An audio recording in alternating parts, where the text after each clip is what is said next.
Police नाम आते ही एक खौफ तारी हो जाता है। महकमा पुलिस वो वाहिद महकमा है जो 24 घंटे काम करता है, लेकिन फिर भी तनकीद का निशाना बनता रहता है। इसकी बहुत सी वजूहात हैं। हम इस बात से जरूर इख्तिलाफ करते हैं कि कुछ लोगों की वजह से सारे डिपार्टमेंट को तनकीद का निशाना ना बनाया जाए, क्योंकि इस डिपार्टमेंट में ऐसे बहुत से लोग हैं जिन्होंने अपनी जान का नजराना देके इस मुल्क की हिफाजत की है। माजी में हमने आपको पुलिस में मौजूद काली भेड़ों के खिलाफ स्टिंग ऑपरेशन भी दिखाए हैं कि किस तरह वो अपनी वर्दी का नाजायज फायदा उठाकर लोगों के साथ ज्यादती करते हैं। लेकिन कुछ दफा ऐसे वाकयात भी हमें सुनाई देते हैं जिनके बाद हमारी रूह कांप जाती है कि आया कोई ऐसा कैसे कर सकता है, ताकत के नशे में इतना पागल कैसे हो सकता है। पुलिस डिपार्टमेंट में जहां छोटी छोटी काली भेड़ें हैं, वहीं बड़े बड़े मगरमच्छ भी मौजूद हैं, जिन्हें पूछने वाला कोई नहीं होता, जो आवाम के साथ कुछ भी करते रहे इन्हें कोई फर्क नहीं पड़ता। अभी कुछ रोज पहले ही राव अनवर, जो एक बहुत बहादुर पुलिस अफसर बनते थे, उन्होंने माजी में न जाने कितने मासूम लोगों को जाली एनकाउंटर की भेंट चढ़ाया था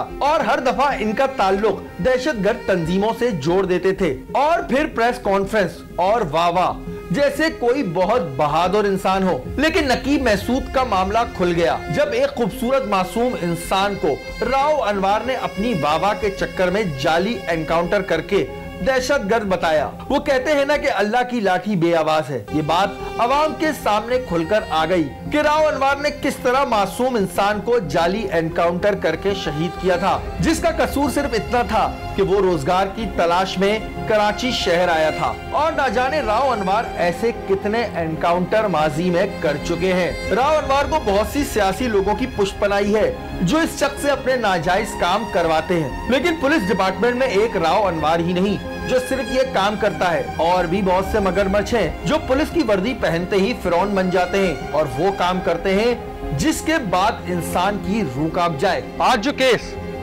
हम आपके सामने लाएंगे उसे देखकर हर पाकिस्तानी ये जरूर सोचेगा कि अगर वाकई पुलिस का काम ये होता है तो हमें ये महकमा ही नहीं चाहिए।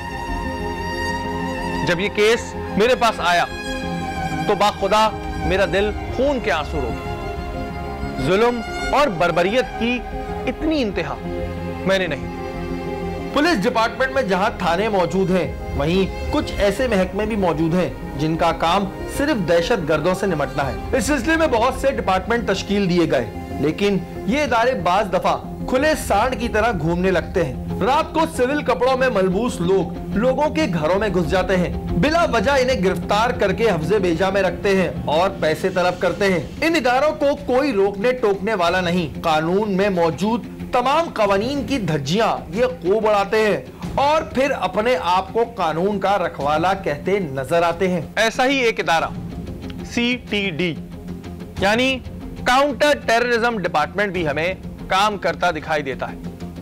अक्सर हम देखते हैं कि इस इदारे की जानिब से प्रेस कॉन्फ्रेंस भी होती है, गोला बारूद भी ये पकड़ते हैं, दहशतगर्द अनासिर भी पकड़ते हैं, लेकिन आखिर इसकी हकीकत क्या है? कुछ अरसे कबल टीवी चैनल पर एक खबर चली जिसमें CTD 1 के DSP अब्दुल हफीज जुनेजो साहब ने मीडिया को बताया कि लियारी के इलाके से बड़े दहशतगर्द पकड़े गए हैं। ये लियारी के एरिया में किसी कार्रवाई करने की मंसूबाबंदी कर रहे थे। जहाँ इत्तला मिली हमें, हमने फौरी तौर पे रेड किया, जिनके पास से गोला बारूद बरामद हुआ है और ये लोग दहशतगर्दी का मंसूबा बना रहे थे। इस खबर के बाद तो लोगों ने CTD को जैसे मसीहा ही समझ लिया कि किस तरह इन्होंने अवाम को एक बड़े खतरे से बचा लिया। लेकिन क्या वाकई ये बात सच थी? इस रेड को सब इंस्पेक्टर असलम कुरैशी ने ASI मुबश्शिर और दीगर एहलकारों के साथ कंडक्ट किया। इस केस के तफ्तीशी अफसर सरफराज साहब, उन्होंने क्या तफ्तीश की उसकी कॉपी मैं आपको स्क्रीन पे दिखाता हूं। इसके मुताबिक मोहम्मद असलम कुरैशी सब इंस्पेक्टर ये बयान दे रहे हैं कि कुछ लोगों को कोरंगी क्रॉसिंग से पकड़ा गया। इंटेरोगेशन करने पर उन्होंने मुख्तलिफ जगहों से गोला बारूद बरामद करवाया। मुल्जिमान में जुल्फिकार अब्बासी, इमरान खानजादा, सैयद वक्कास और मोहम्मद आजम शामिल हैं और प्रेस कॉन्फ्रेंस के मुताबिक इनका ताल्लुक दहशतगर्द तंजीम से है। लेकिन इस बात की हकीकत आखिर क्या है? क्या वाकई ये लोग दहशतगर्द हैं या फिर इन्हें कोई इस केस में फंसा रहा है। अकल दंग रह जाती है ये सोच के कि आखिर कोई ऐसा कैसे कर सकता है, किसी के ऊपर इतना बड़ा इल्जाम कैसे लगाया जा सकता है।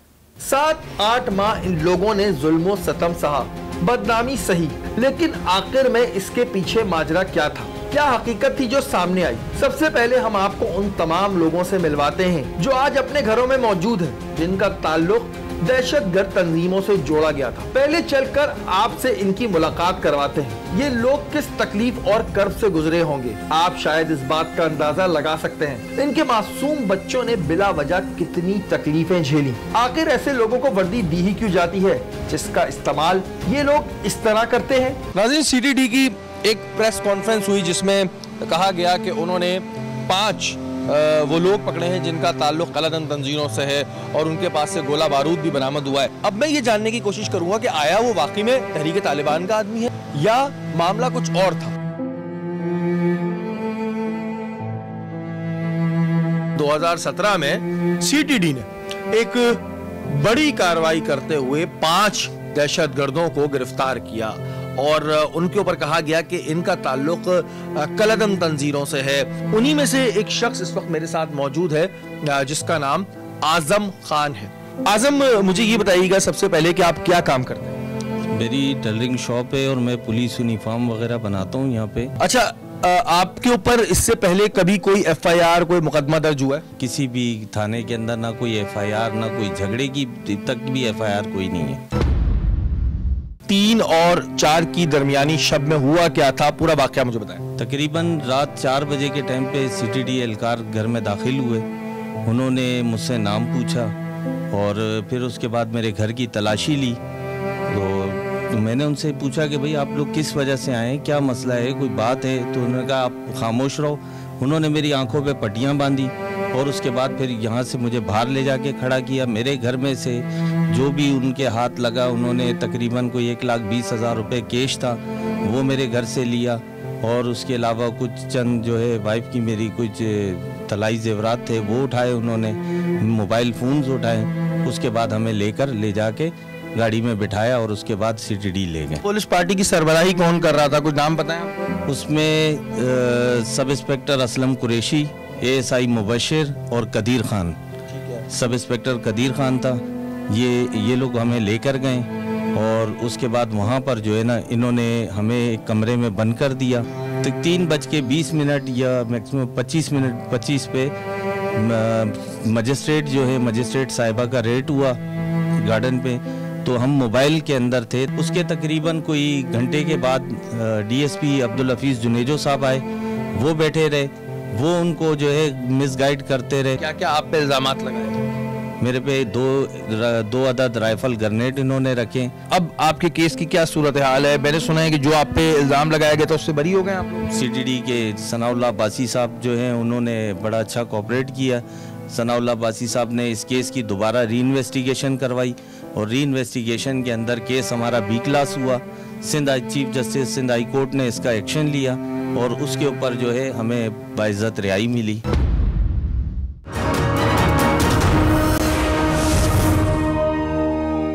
वहाँ पे रात को क्या माहौल होता था और क्या आप लोगों को टॉर्चर किया गया?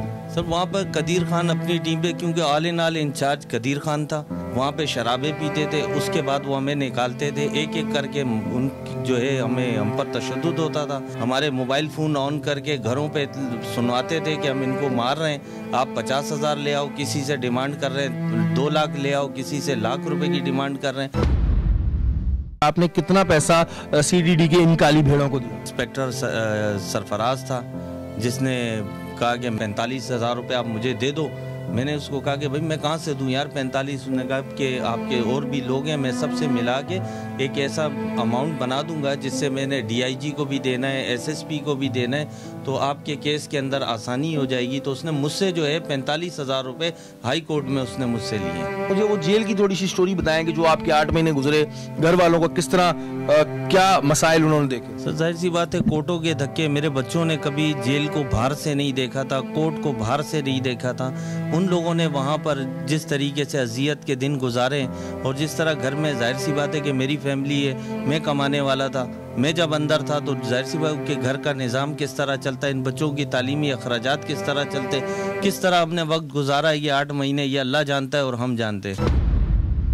हमने कौन सा ऐसा गुनाह किया कि जिसकी सज़ा हमें ये मिली कि हमें 8 महीने के लिए उठा के अंदर कर दिया, हमारे बच्चों को दर बदर कर दिया। अब ये सब देखिए ना, सवाल ये है कि ये सीटीडी के लिए एक सवालिया निशान है कि सीटीडी में बैठी हुई कौन सी काली भेड़ है जो पता नहीं किस दौर में जी रहे हैं। मुझे इधर बताएं कि इधर कौन सी जगह है जहाँ पर गने गन्नेट और ये छुपाए जा सकते हैं। सवाल ये होता है कि ये तो चले जी निकल आए बाहर और इसमें बड़ी लोगों की काविशें शामिल हैं, लेकिन अभी पता नहीं कितने ऐसे लोग होंगे जिन्हें हम सुनते रहते हैं कि जी ये तहरीक तालिबान से, ये कलदन तंजीमों से, और उसके बाद ख़ानदान में भी बदनामी, लोगों में भी बदनामी।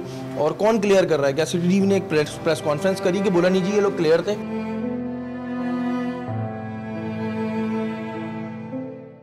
डीएसपी अब्दुल हफीज जुनेजो जो सीटीडी में थे, उनके मुताबिक ये लोग जो हैं ये जो है तहरीक तालिबान और कलदन तंजीमों ताल्लुक़ रखते हैं। अच्छा मुझे वकास बताओ हुआ क्या था उस दिन की, मुझे पूरी कहानी बताओ कि उस दिन तुम्हारे साथ क्या हुआ। सर ये हुआ था कि मैं घर पे नहीं था, मेरे दोस्त के घर माई होता सर, मैं वहाँ था। तो इन्होंने ये लोग 3 मोबाइलें मेरे घर पे इन्होंने रेड करी, मेरे घर पे पूरा तलाशी करी, पूरा छेड़खानी करी पूरे घर पे मेरे। जैसे इन्होंने मेरा नाम पूछा, हाँ भाई वकास तू है, मैंने कहा जी सर मैं हूँ, मेरा मोबाइल सर दोनों और मेरी बाइक थी सर। इन्होंने मेरे टी शर्ट मेरे मुंह पे डाली, धक्का दिया, मेरे मोबाइल के अंदर ले गए, वहाँ पर ले गए। फिर सर वहाँ पर उन्होंने मारा पीटा, फ़ोन किए मेरे घर से 2 लाख रुपए लेके आओ, मेरे को मार रहे थे सर। मेरा मोबाइल ऑन किया, मेरा अपना मोबाइल ऑन किया हुआ और मेरी वालिदा को फ़ोन किया हुआ था, मुझे मार रहे, पीट रहे, तशद्दुद कर रहे। फिर मेरे को अंदर लॉकअप कर दिया उन्होंने। फिर मेरे घर पे फ़ोन करके बोले हाँ भाई इनको ज़िंदा चाहिए तो 2 लाख रुपये लिया हो वरना इसको मुकाबले में मार के शो कर देंगे। फिर सर मेरे घर वाले परेशान, मेरे मामू पर सब परेशान। मेरे मामू सर वहाँ पर सीटीडी दफ्तर गए, वहाँ पर कोई सिपाही सर को नाम नहीं पता, उसके यहाँ कट का निशान है सर। उसने 50,000 रुपये उसी टाइम लिए उनसे कि भाई आपका बेटा, आपका लड़का हम रात में छोड़ देंगे। लेकिन सर फिर सुबह हमारी मुलाकात हुई हाई कोर्ट में, इनको सुबह हमको पेश किया तो हम पे इन्होंने सिर्फ FIR सब काट दी थी। उसके अंदर से सरफराज आईओ जिसने बोला भाई ये इतना बड़ा इनका केस बना दिया है, आप मेरे को से ताउन करो, मैं आपका केस हल्का कर दूंगा। तो सर मैं हमारे घर वाले सब परेशान हो गए सर। उन्होंने सर 60,000 रुपये आईओ साहब ने लिए कि भाई मैं इनका केस हल्का कर दूंगा, जान छुट जाएगी इनकी। करते क्या हो वैसे? करते मेरी गारमेंट फैक्ट्री में ठेके हैं सर, 2 ठेके हैं मेरे, और सर मेरा कोचिंग सेंटर था। वहाँ सीटीडी में जो रात का माहौल होता था, जितने टाइम तुम सीटीडी में रहे, वो क्या था वो मुझे बताओ। सर पट्टियाँ बनी होती थी, छोटा सा कमर होता था सर, ये मैं वो लड़का आकिब लड़का ये हम लोग बैठे होते थे सर, पट्टियाँ हमारे आंखों में बनी होती थी। बस सर 2 बजे रात में आते थे, शराब पी के सर, शराब के नशों में आते थे और एक एक करके निकालते थे सर वो बुरा हाल करते थे। मैंने कहा भाई आप मुझे मारो नहीं, आप जो बोलते हो सर मैंने वो किया है, आप 1 कत्ल बोलो, मैंने सर 20 कत्ल किए सर, मेरे को सर ये तशद्दुद नहीं करो सर। नस्वार का पानी डाला है सर, पेट्रोल डाला है सर, पता नहीं क्या क्या किया उन्होंने सर मेरे साथ, बहुत बुरा हाल किया है सर मेरे साथ। सर उन्होंने स्टूल पे मेरे को बांध दिया, एक स्टूल था 4 उसका मतलब बड़ा स्टूल था, उनमें मुझे बांध दिया, पूरी रस्सी होती मेरी गर्दन यूँ कर दी सर, और यहाँ उन्होंने चमड़े का बेल्ट खींच के रखी हुई, यहाँ नस्वार लगाई हुई और लोटे से मेरे को पानी डाल दिया सर। अच्छा मुझे ये बताओ पैसे तुम्हारे कितने खर्च हुए, सीटीडी वालों ने कितने लिए? सर सीटीडी वालों ने एक 50 लिए और एक 60 लिए, 1,10,000 ये हो गए सर। बाकी सर मेरे 8 महीनों में मेरी ज़िंदगी बर्बाद हो गई सर, मैं तबाह हो गया, मैं बर्बाद हो गया सर, मैं रोड पे आगे सड़क पे आगे सर। मेरी बहन की भी शादी है सर 9 तारीख को। मैं सर रेंजर्स को सलाम करता हूँ, मैं रेंजर्स के सलाम करता हूँ सर, सलाम अल्लाह बासी को मैं सलाम करता हूँ सर, इन्होंने सर मेरी बहुत हेल्प की सर। अच्छा इमरान तुम्हारे साथ क्या हुआ था? सर मैं जो है क्या कहते हैं रात में 10 बजे 1 तारीख को अपने होटल पे, इलाके के होटल में बैठा हुआ था। अचानक जो है 3 मोबाइलें आई जिसमें मुबश्शिर साहब थे। तो इन लोगों ने आते ही जो ना मेरे को और एक दोस्त के साथ उसको उठा के हमारी आंखों पे पट्टियां बांधी और गाड़ी में डाला, सीधा जो ना वो अपने सेल ले गए।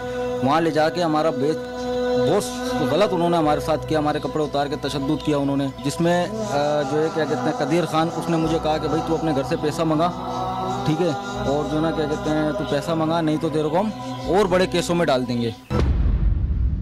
तो फिर रात में मैंने उनको बोला ठीक है भाई मुझे मारो नहीं, मैं पैसे मंगा लेता हूँ घर से। वकास की वालदा हमारे साथ मौजूद है। आंटी बहुत ज़ाहिर तकलीफ तो हुई होगी, परेशानी भी हुई होगी, कैसा टाइम गुजरा, क्या पाया? हमको फ़ोन पे धमकियाँ देते थे कि तुम्हारे बच्चे को मार देंगे। अब बताएं किसी माँ के लिए अगर ये इस तरह की कोई बात कह दे कि बच्चे को मार देंगे तो क्या उसका हाल होगा। वकास तो मेरा बहुत ही चाहिए था बेटा था, जब तक ये रात को घर पे आ नहीं जाता था मैं सोती नहीं थी। अब ये रातों को मेरी रातें कैसे गुजरती थी आप जानते हैं। इसकी जो ये पेशी में मुझे फ़ोन किया करता था, मैं उसकी मोबाइल में उसकी बार बार उसकी रिकॉर्डिंग सुना करती थी। ये अब आप देखें ना, ये एक माहौल, मैं इस पे क्या अल्फाज बोलूं। ठीक है, सनाउल्लाह अब्बासी साहब ने एक अच्छा इक़दाम किया, जब उनके पास आया तो उन्होंने इस पर एक्शन लिया, लेकिन मेरे सवाल है कि ऐसे लोग एग्जिस्ट ही क्यों करते हैं? इन्हें तो वो सजा मिलनी चाहिए कि जिसका तसव्वुर उसके बाद कोई और करे ना। मेरा सवाल ये, असला जो लाएं या गोला बारूद लाएं, जो बम लाएं, वो आए कहां से?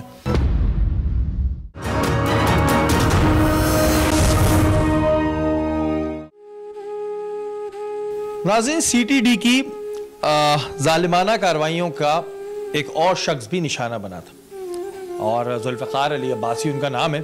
उन्हें भी तहरीक तालिबान और कलदन तंजीमों से जो है वो जोड़ दिया गया था। बाकी की कहानी हम जुल्फ़िकार साहब से खुद सुनते हैं। जुल्फ़िकार साहब, मुझे सबसे पहले तो ये बताइएगा कि आप करते क्या हैं? सर, मेरा अपना बिजनेस है, जोड़िया बाज़ार में ली मार्केट में मेरी दुकान है अपनी चाय की पत्ती की। अच्छा, अब मुझे बताइएगा कि क्या हुआ था उस दिन और उसके बाद आपके साथ आगे क्या हुआ? सर, मेरे मामला ये बने कि रात का टाइम था, 2 मोबाइलें आई मेरे घर के पास और अफसरान आए थे। उन्होंने गेट मेरा लॉक करा, बोलते हैं बाहर आ जाओ। जैसे ही मैं बाहर आया तो बोलते आपको शनाख्त के लिए लेके जाना है। मैंने कहा ठीक है चलें भाई। ज़ाहिर है मैं बिल्कुल, उनका नाम मुझे बाद में पता चला। एक सब इंस्पेक्टर असलम कुरैशी साहब थे और एक थे ASI मुबशर अली उर्फ बाबर। ये इन्होंने मुझे गाड़ी में बिठाया और ले गए। मैं इनके साथ चला गया क्योंकि मैं था क्लियर अल्हम्दुलिल्लाह। तो ये सब चीज़ें आपसे बरामद हुई हैं। उसमें खुद का इंजेक्शन, कराशन की गोलियाँ वगैरह ये वो सब पड़ी हुई थी, जो मुझे बाद में पता चला कि ये चीज़ें हैं। मैंने कहा जनाब, मेरा इन मामला से कोई ताल्लुक़ नहीं है, मैं कारोबारी आदमी हूँ। आप मुझे शनाख्त के लिए लेके आ रहे हो तो शनाख्त ख़त्म, अब ये मुझे आप कहाँ फंसा रहे हो? सर, मैं घबरा गया। उसके बाद मुझे ये किसी नामालूम मकाम ले गए। वहाँ पे भी मुझे जो है ना इंटरोगेट किया गया कि भाई आपका बताओ, आपके नाम से तो ये बाबा लड़ला कामता है, आपके नाम से फैसल पठान कामता है, आप ये हो आप वो। अच्छा, मुझे बात बताएं कि वो मजिस्ट्रेट के छापे वाली बात क्या थी? जी, वो जनाब ये मसला था कि मेरे को इस बारे में इल्म नहीं था। मेरी वालदा और मेरा छोटा भाई इनके पास सेल में आए थे, गेट में बाहर खड़े हुए थे। ये बात मुझे बाद में मालूम हुई। गेट के बाहर आए थे तो गेट पे आया था मुबशर अली उर्फ बाबर। वो जब आए तो वालदा से उन्होंने बात की। उन्होंने 25 लाख रुपए की डिमांड की वालदा से, कभी आप मुझे 25 लाख रुपए दें वरना आपके बेटे को हम दाइश अलकायदा TTP के केस में लंबे ले जाएंगे। जब जज का छापा लगा वहाँ पे पड़ा, बेल ऑफ डेट पड़ा समझ लो आप, तो उसके बाद जो है ना जज ने तो ऑर्डर कर दिया था कि उसको छोड़ो।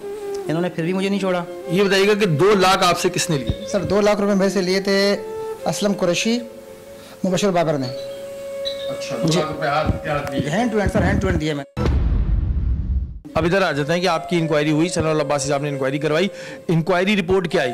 सर, इंक्वायरी रिपोर्ट अल्हम्दुलिल्लाह मेरे बारे में पूरी रिपोर्ट जो है ना A to Z ज़बरदस्त आई। तो सनाउल्लाह अब्बासी ने मेरी मंगवाई इंक्वायरी रिपोर्ट। जब उन्होंने मेरी इंक्वायरी रिपोर्ट मंगवा के पढ़ी तो उन्होंने उसी वक्त मेरी रिपोर्ट को B क्लास कर दिया। बोलता है ये तो शख्स बेगुनाह है।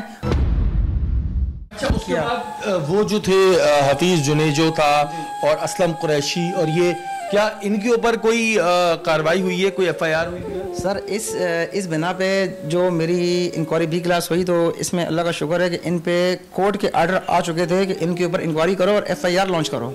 तो आपने इन पे FIR? सर बिल्कुल, मेकमाना कर इनके ऊपर अभी जो हुई कार्रवाई वो मेकमाना हुई है, ना कि मैंने करवाई है। ठीक है। अच्छा, अब मुझे एक बात ये बताइएगा कि आपको इस सब में फंसाने के पीछे मुझे कुछ ऐसे शवाहिद भी मिले हैं, कुछ मोहल्ले के लोग थे जो CTD के इन्फॉर्मर्स थे? सर बिल्कुल थे।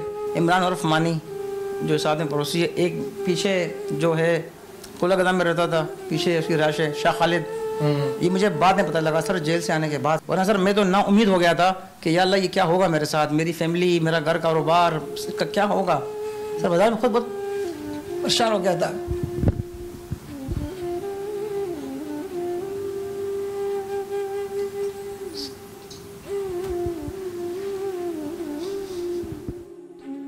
ये नाज़रीन एक वाकई में एक बड़ा दर्दनाक लम्हा होता है जब इंसान उन लम्हों को याद करता है, और मेरे पास भी अल्फाज ख़त्म हो जाते हैं कि हम करते हैं मुख्तलिफ़ क्राइम शोज़ मुख्तलिफ़ लोगों के ऊपर, लेकिन ऐसे लोगों को हम क्या बोलें। नाज़रीन, हफीज़ साहब की वालदा भी हमारे साथ मौजूद हैं। थोड़ा सा हमें बताएं कि क्या क्या गुजरी और किस किस को फेस करना पड़ा? बहुत बुरी गुजरी हम लोगों की। इन लोगों ने मेरे बेटों को बहुत तकलीफ़ दी, हमें तकलीफ़ दी है। मुबशर बाबर, असलम कुरैशी, ये बात ही नहीं कर सकती, इतनी तकलीफ हम लोगों को मिली मैं बता ही नहीं सकती। हम लोग जब थाने में गए तो हम लोगों ने बहुत बदतमीजी की, मुबशर ने मेरे साथ बहुत बदतमीजी की, मेरे बेटे के साथ की, बहुत जुल्म किया लोगों ने हमारे पे, मेरे बेटे की इज्जत खराब की, हम लोगों की इज्जत खराब की।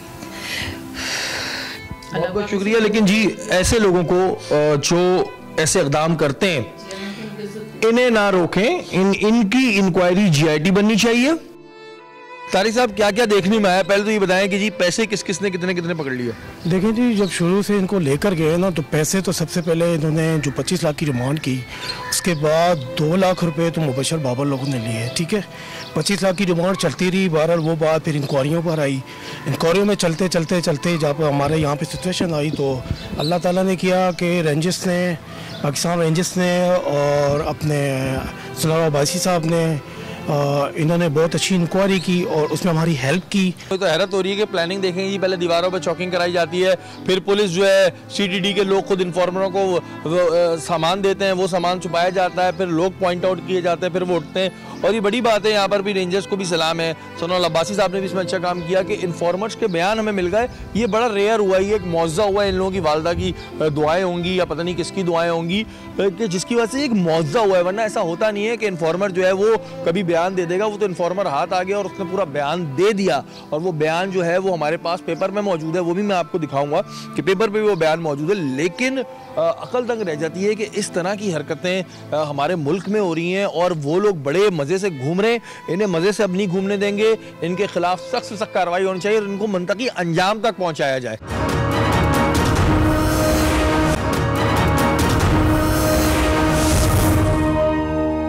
ये वो हकीकत है जो इनके साथ पेश आई, किस तरह सीटीडी के एहलकारों ने इन लोगों पर जुल्म की इंतहा कर दी। अब हम आपको कुछ ऐसी चीजें दिखाएंगे जिसके बाद आपको ये क्रिस्टल क्लियर हो जाएगा कि जो बातें इन लोगों ने की वो 100% सच है। ये हैं इस केस के आईओ सरफराज साहब, जिन्होंने शुरू में इस केस की तफ्तीश की। अब कोई इनसे पूछे कि इन्होंने इस केस में क्या तफ्तीश की, अगर ये लोग वाकई क्रिमिनल हैं तो इनके घर वालों से चाय की पत्ती की डिमांड क्यों कर रहे हैं? जरा इस कॉल को मुलाहिजा फरमाइए। सलाम सर जी, कैसी तबीयत खैरियत से? ये बच्चा बेचा है मैंने, इफ्तिखारी मेरी जान है सर। उनका क्या करें, पति दूंगा सर आपको घर के लिए? हाँ, इसको भी दे दे, मेरे भी भिजवा दो। इन लोगों के घर वालों के मुताबिक इन साहब को खाने का बहुत शौक है, जो इनके घर वालों से अक्सर खाने खाते रहते थे। सरफराज साहब ने भी इन लोगों से लाखों रुपए बटोरे। अब आते हैं इन्फॉर्मर की जानिब, जिस इन्फॉर्मर ने पकड़े जाने के बाद क्या इंकिशाफात की। ये है शाह खालिद, एक इन्फॉर्मर जिन्होंने ये बयान दिया कि इन्हें ये गोला बारूद ACLC के ASI परवेज ने दिया। इन लोगों ने रेड से पहले खुद इलाके में चौकिंग करवाई, 2 लाख रुपए के एवज ये काम किया गया।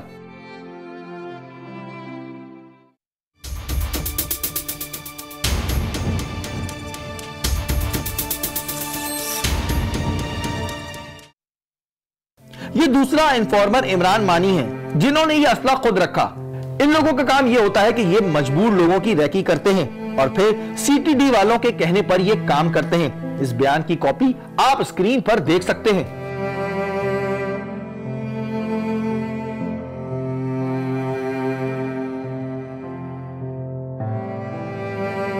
ये है इस केस के मरकजी किरदार सब इंस्पेक्टर असलम कुरैशी, जिन्होंने इस केस में बहुत अहम किरदार अदा किया। पहले इन्होंने इन लोगों को नाजायज तौर पर उठाया, फिर इनसे बाहरी रकम भी ली, इन पर जुल्म किए, फिर इन्होंने अपना बयान दिया और इसके बाद इनके घर वालों से क्या बात की, आइए आपको सुनवाते हैं। वालेकुम अस्सलाम। असलम कुरैशी बात कर रहा हूँ। चलो, वो भी हमारे को दुश्मन नहीं है, भाई है हमारे, उनके साथ भी ज्यादती हुई अगर देखे जाए तो। जी हाँ, जी हाँ। तो बस आप ये मेहरबानी करो, जो हो गया वो गुजर गया भाईजान। अगर पकड़ना है ना, असल मैं बताऊं, अगर पकड़ना है आपको तो आपने पकड़ना है DSP को। जी हाँ, जी हाँ, बिल्कुल ये बात आएंगे। क्योंकि मैंने DSP को ये कहा था कि भाईजान ये फ्री है, इसको आप जो है ना क्लोज कर दो, आप SP को बता दो। देखो, SP की गलती नहीं है, उसने SP को नहीं बताया। इस टेलीफोन रिकॉर्डिंग में आप साफ सुन सकते हैं कि असलम कुरैशी इस बात का इकरार कर रहे हैं कि ये लोग बेगुनाह हैं। और ये सारा इल्जाम डीएसपी साहब के ऊपर लगा रहे हैं। इसके बाद हमने असलम कुरैशी से बात की। उन्होंने इस बात का एतराफ किया कि ये लोग बेगुनाह थे, लेकिन डीआईजी और एसएसपी के कहने पर इन्होंने ये काम किया। सारा कुछ ओके था, सारी बातें इन्वेस्टिगेशन में क्लियर हो गई थी। ये सिर्फ एसएसपी की वजह से और ये डीआईजी की वजह से जो है ना, मतलब इसका मामला जो है ना वो खराब हो गया। उनके हुक्म पे, उनके कहने पे जो है ना, मतलब एफआईआर लॉन्च हो गई, हालांकि मजिस्ट्रेट भी आ गई थी, मामला भी सारे खत्म हो गए थे। उसके बाद हमने असलम कुरैशी से बहुत दफा राब्ता करने की कोशिश की, लेकिन उन्होंने हमारा फोन ना उठाया। बिला आखिर एक रोज हमारी असलम कुरैशी से बात हुई। जब हमारी दोबारा असलम कुरैशी से बात हुई तो इसका रवैया कुछ बदला हुआ था, लेकिन इसने फिर एक बार इस बात का एतराफ किया कि उसने ये एफआईआर एसएसपी के कहने पर काटी। एक मुझे ये बताइएगा कि जब मेरी आपसे पहले बात हुई थी तो आपने कहा था कि जी एसएसपी और डीआईजी कहने पर ही एफआईआर लॉन्च की, ऐसा था? हमेशा यही होता है, जो भी मतलब थाना हो जाए या जो भी थाना इधर उधर हो जाए, हमेशा कमीशन जो है ना एसएसपी से ही मिल जाती है, सब जगह तैयार होती है। लेकिन अब यहाँ पर यह सवाल होता है कि अगर वाकई वो ये जानता था कि ये लोग बेगुनाह हैं, तो उसने एसएसपी के कहने पर भी ये काम क्यों किया? और हमारे पास अब तक कोई ऐसा सबूत नहीं है कि ये काम इसने एसएसपी या डीआईजी के कहने पर किया था। असलम कुरैशी बातों के अंदर कुछ गर्म हो गए। आपसे मुलाकात क्योंकि नहीं हो पा रही तो मैंने कहा ये फोन पे ही आपसे इंटरव्यू करी, मुलाकात कर रहे हैं, कोई दूर नहीं हम आप जी। इस केस को जानने के लिए हमारी मुलाकात डीएसपी अब्दुल हफीज जुनेजो से हुई, जिन्होंने प्रेस कॉन्फ्रेंस करी। जब हम उनके घर कैमरे लेकर पहुंचे तो उन्होंने हमें इंटरव्यू देने से इनकार कर दिया। उनकी कुछ वजूहात थी, लेकिन उन्होंने जो उन्होंने हमें ऑफ कैमरा जो बातें करी वो हमने अपने खुफिया कैमरे से रिकॉर्ड करी हैं, वो हम आपको जरूर सुनाएंगे। मेरे पास लेकिन उसका बयान है, जिसको वो बयान जो है वो बयान इसकी साइन नहीं जा रही है। आपको कुछ नहीं पता उसका, बस आपको बोला गया कि हाँ वो तो प्रेस कॉन्फ्रेंस से बाहर, तो प्रेस रिलीज से बाहर तो नहीं गया था, तो प्रेस रिलीज नहीं था। एसपी साहब से पूछिए, आप अक्यूज से पूछो कि हम भी लोगों ने कभी तेरे से किसी वक्त की बात की, सिवाय जिस दिन मजिस्ट्रेट आया है, उससे पहले आपने कभी देखा? मुझे पहली दफा नहीं, कई दफा ऐसे हुआ है, आपको पता होगा कि डीआईजी की प्रेस कर देता है। आपका यही मौका है कि आपको एसएसपी ने कहा कि कर दो। हाँ। अब्दुल हफीज जुनेजो के मुताबिक ये बात है कि जो उन्होंने प्रेस कॉन्फ्रेंस की थी वो एसपी साहब ने उनको कहा था कि आप ये प्रेस कॉन्फ्रेंस करते हैं। उनके वालिद साहब की कुछ तबीयत खराब थी और उन्हें इस केस का इल्म नहीं। तो पहली तो बात ये हो गई कि जो भी उनका स्टेटमेंट था वो उनको पता ही नहीं था और उन्होंने खुद किसी के कहने पर ये स्टेटमेंट दिया था। दूसरी बात ये हुई थी कि जब उधर मजिस्ट्रेट साहिबा आ गई थी तो उसमें भी अब्दुल हफीज जुनेजो साहब ने यही बयान दिया है कि मुझे नहीं पता कि इन लोगों को क्यों उठाया गया है।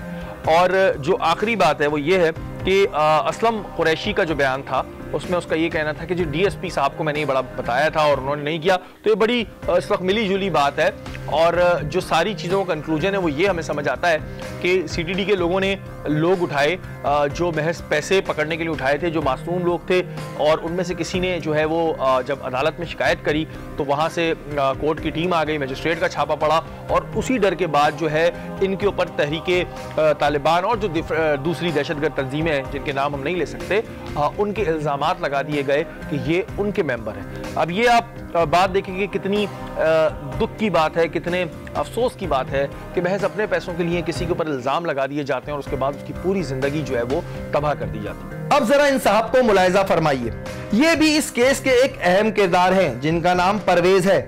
इन्होंने ही गोला बारूद फराम किया था। ये साहब भी इस काम के चैंपियन हैं। आजकल तो जेल में है, लेकिन जरा कोई इनकी प्रॉपर्टियां चेक कर ले, ऐसा कुछ फैमिलीज का कहना है जिनके साथ ये वाकया पेश आया है। नाज़रीन, इस प्रोग्राम के आखिर में बहुत से सवालात जन्म ले रहे हैं, लेकिन क्योंकि ज़ाहिर है हमारे पास वक्त की कमी होती है तो उन तमाम सवालात पर हम बात सही तरह नहीं कर पाएंगे। लेकिन मैं अपने सवालात आपको बताता चलूँ। पहला सवाल यहाँ पर यह पैदा होता है कि क्या जो हम प्रेस कॉन्फ्रेंसेस सीटीडी की देख रहे होते हैं जिसमें वो दिखाते हैं कि उन्होंने दहशतगर्द पकड़े हैं, उसके अलावा गोला बारूद बरामद किया, क्या वाकई वो दहशतगर्द होते हैं या फिर किसी मजलूम आदमी के ऊपर कपड़ा डालकर उसे दहशतगर्द बना दिया जाता है। दूसरा सवाल ये होता है कि ये जब 5 लोग 6 लोग बेगुनाह साबित हो गए तमाम इंक्वायरीज के बाद, तो क्या सीटीडी ने एक प्रेस कॉन्फ्रेंस की? क्या सीटीडी ने बताया कि ये लोग बेगुनाह हैं? क्योंकि इनके ऊपर एक स्टैंप लग चुकी है, इनके ऊपर ये स्टैंप लग चुकी है कि इन्हें सीटीडी ने उठाया था। उसके बाद उनके साथ क्या हुआ वो कोई दिखाने वाला नहीं था। दूसरा सवाल यहां पर ये होता है। तीसरा सवाल यहां पर ये है कि आया ये कार्रवाइयां कब तक चलती रहेंगी, कब तक सीटीडी के नीचे के एहलकार ही सही वो अपनी मनमानी करते रहेंगे, खुले सांड की तरह घूमते रहेंगे। इन तमाम बातों का हम आगे फॉलो अप भी जरूर लेंगे, क्योंकि इस केस में अभी भी बहुत सी चीजें और बहुत सी ऐसी बातें छुपी हुई हैं जो अभी शायद वक्त की कमी की वजह से हम आपको बता नहीं सके। लेकिन प्रोग्राम के आखिर में शुक्रिया अदा करूंगा पाकिस्तान रेंजर्स सिंध का, कि जिनकी काविशों की वजह से ये केस सॉल्व हुआ। उन्होंने इस केस में पुलिस की बहुत मदद की। बहुत से ऐसे चीजें हैं जो हमें उन लोगों से मालूम हुई कि रेंजर्स ने किस तरह उनकी मदद की। इसके अलावा सनाउल्लाह अब्बासी साहब का भी ये इसमें एक बड़ी बात है कि उन्होंने अपने डिपार्टमेंट में अगर कोई ऐसी चीज देखी तो उसके ऊपर कार्रवाई की है, और हम उम्मीद करते हैं कि माजी में भी इस तरह की अगर कोई चीज उनके सामने आएगी तो वो इस पर कार्रवाई करते रहेंगे। लेकिन इस केस को इतने आसानी से ना छोड़ा जाए। इस केस में जो जो लोग मुलव्विस हैं उनके खिलाफ एक GIT बननी चाहिए, जिसमें रेंजर्स के और पुलिस के ईमानदार अफसरान होने चाहिए, और इस केस का फैसला जल्द से जल्द होना चाहिए।